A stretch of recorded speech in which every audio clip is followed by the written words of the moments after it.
बाद फ़अऊज़ु बिल्लाहि मिनश्शैतानिर्रजीम बिस्मिल्लाहिर्रहमानिर्रहीम। तमाम देखने सुनने वालों को मेरी जानिब से मोहब्बत भरा सलाम। अस्सलामु अलैकुम व रहमतुल्लाहि व बरकातुहू। हज की फजीलत का अंदाज़ा इस बात से लगाया जा सकता है कि हज माक़बल के तमाम गुनाहों को मिटा देता है। हज करने वाला गुनाहों से यूं पाक साफ सुथरा हो जाता है जैसे उसने अभी अभी जन्म लिया हो। हज करने वाला खुद तो गुनाहों से पाक साफ हो ही जाता है, अगर वो किसी शख्स के लिए दुआ कर दे तो उस दुआ को भी कबूल कर लिया जाता है।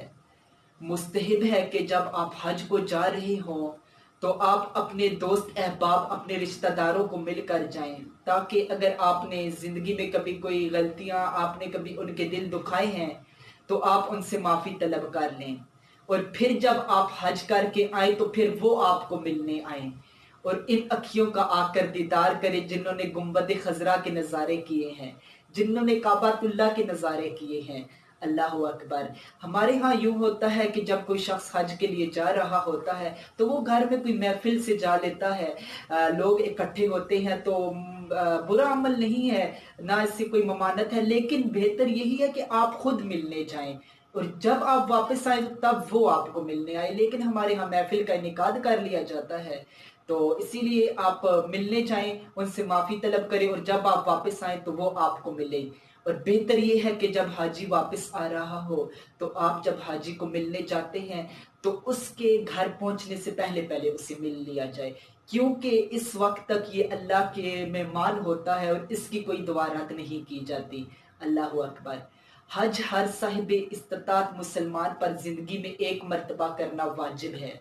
इसके बाद चाहे वो साल बाद करे, 5 साल बाद करे, या जब इसकी इस्तिताअत मालिया या इस्तिताअत बदनिया से हासिल हो, एक बार करना हज वाजिब है।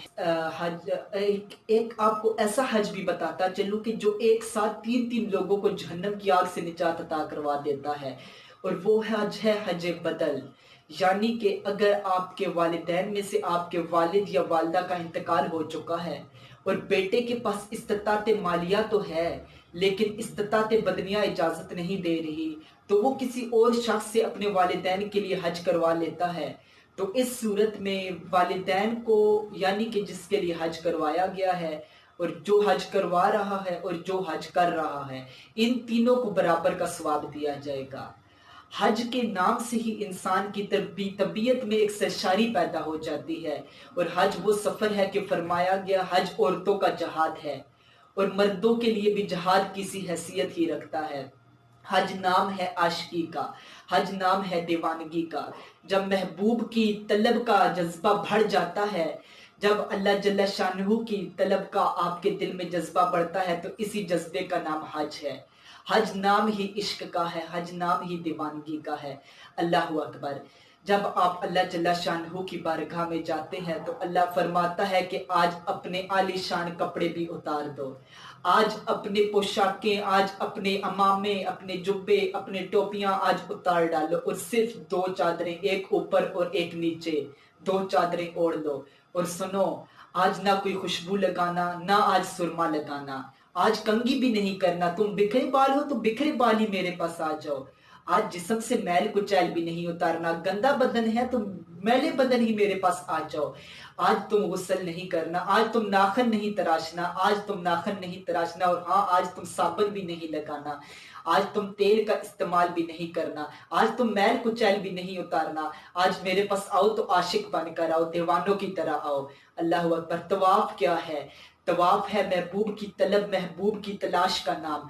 अल्लाह अकबर। जब मैं नमाज पढ़ता हूँ तो आप कहते हैं कि इबादत हो रही है, अगर मैं कुरान करीम की तिलावत करूँ तो आप कहेंगे इबादत हो रही है, अगर मैं तस्बीह पढ़ूँ तो आप कहेंगे इबादत हो रही है। लेकिन मुझे बताएं कि जब मैं तवाफ कर रहा हूँ तो अगर कोई शख्स जिसे इस्लाम का कोई इल्म नहीं, जिसे दीन की कोई पहचान नहीं, तो वो कहेगा कि ये क्या कर रहा है, तो आप उसे बताइए कि ये दीवाना है, अपने महबूब की तलाश में आया है और बुलंद आवाज से नारे लगा रहा है, लब्बैक लब्बैक अल्लाहुम्मा लब्बैक, कि नारे बुलंद कर रहा है। अल्लाह अकबर।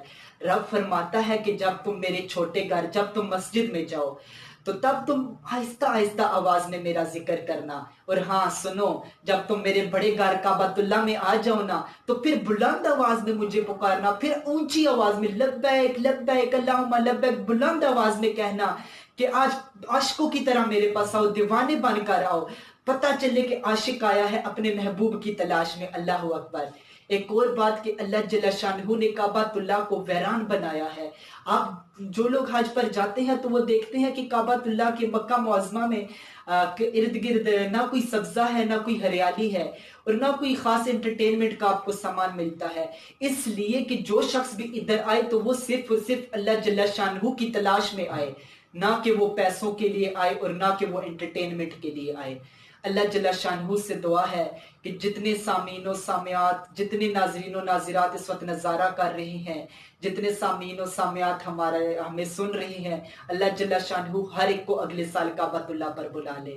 اللہ جل شانہ ہر ایک کو حج کی سعادت نصیب فرما دے. اگلا سال ہو میں اور آپ بھی کعبۃ اللہ کے طواف کر رہے ہوں، گنبد خضرا کے نظارے کر رہے ہوں. اللہ جل شانہ سے دعا ہے ہمیں حج کی توفیق عطا فرما دے.